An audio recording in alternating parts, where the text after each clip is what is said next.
Oh, hello. I didn't notice you come in. Please, have a seat and join me. I'd like to tell you a story about a harrowing tale which is still being written to this very day.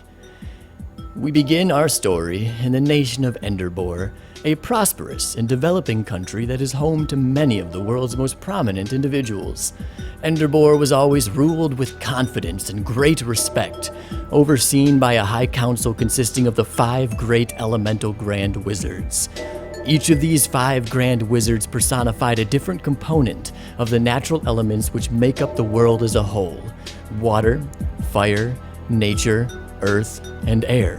However, the birth of these powerful wizards resulted in an extreme surplus of power, which emanated throughout the plains with nowhere to go.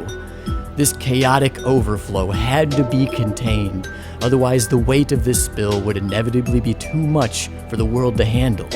The onslaught of elemental pressure from this spill posed the very real threat of a potential tear in the fabric of the plains themselves.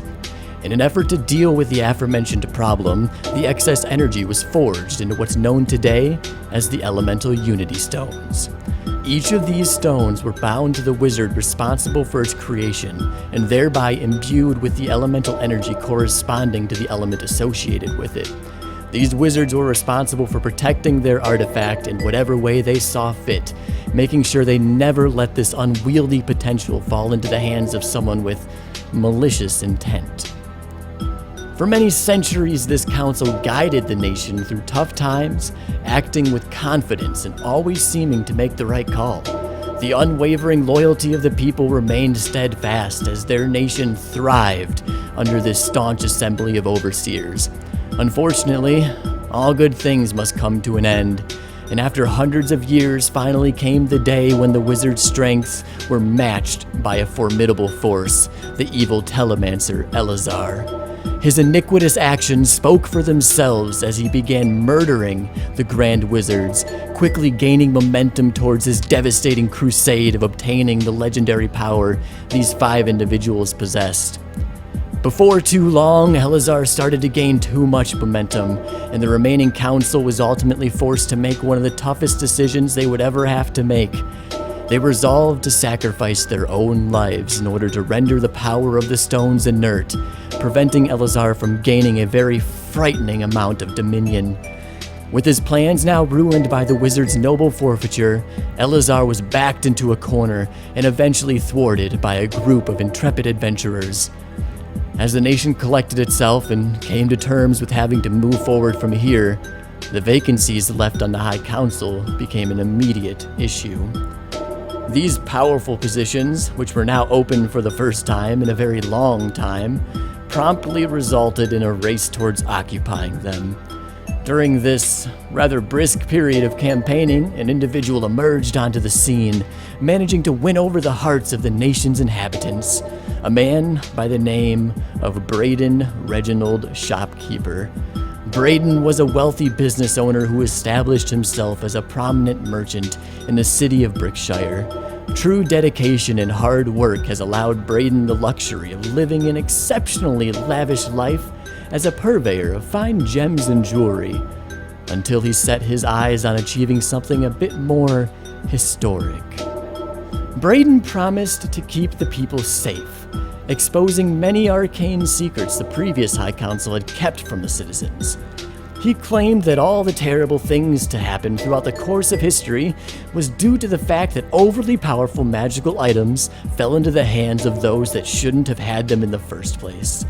This is why his victory was subsequently followed by Braden imposing strict laws regarding the registration and restriction of magical items, requiring every citizen to fill out lengthy forms to verify they legally possessed said items.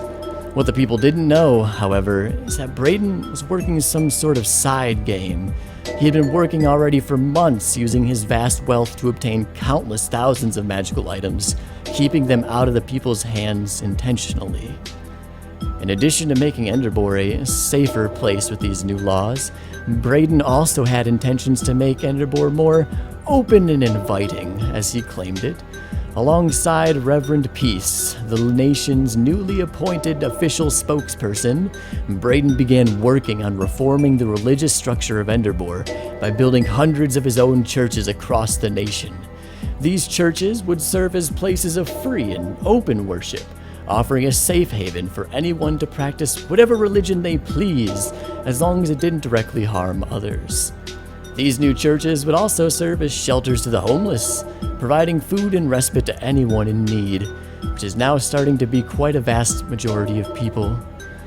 To make matters worse, during the start of his campaign, Braden had distributed, free of charge of course, a device of his own design, which greatly increased the reach of his propaganda. This small device, which he named the Arcana Vision, allowed him to broadcast both live and pre-recorded messages directly to the people, all from the safety of his private facilities. This allows him to get messages out to the people before most others even have a chance to speak, strengthening his near omnipresent control over the major facets responsible for keeping a large portion of any nation running smoothly.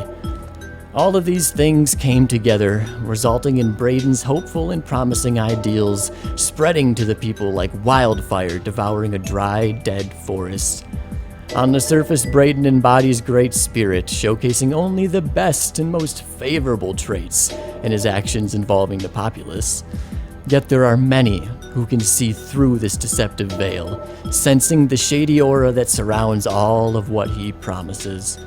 A glimmer of hope still manages to shine on these dark days, however, as a small group of adventurers who caught wind of Braden's true intentions early on emerge to try and bring him down before his power becomes irrevocable. These illustrious protectors fight for their nation, continuing to write this story as they hope to acquiesce whatever help they can to emerge as heroes of Enderboar.